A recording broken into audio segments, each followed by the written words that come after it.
The data related to onasemnogene apaparvovec (XIOI) that was presented at the recent Cure SMA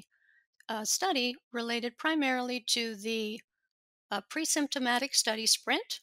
as well as some data on the long-term studies on onasemnogene apaparvovec.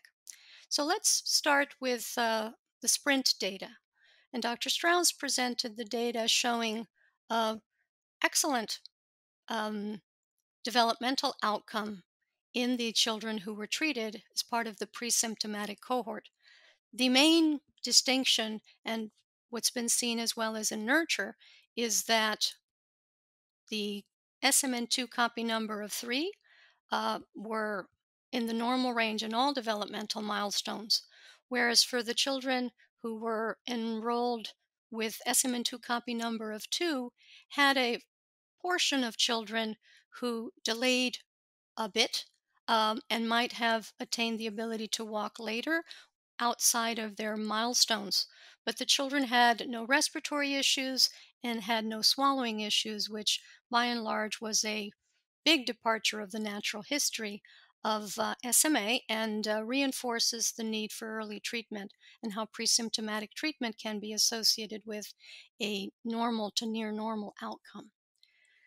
The long-term study is a compilation of various gene transfer therapies, starting with the START study, the initial study, and the children are now about 5 years of age or older, as well as the various STRIVE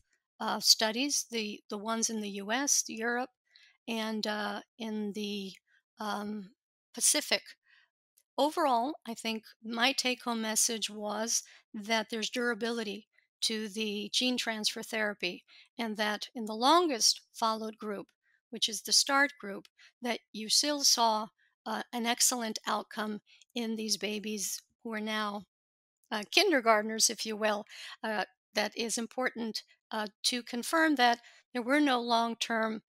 adverse effects that showed up over time that we should be concerned with, and that there was durability, and that they maintained the benefits that they had seen um, in the early part of the study.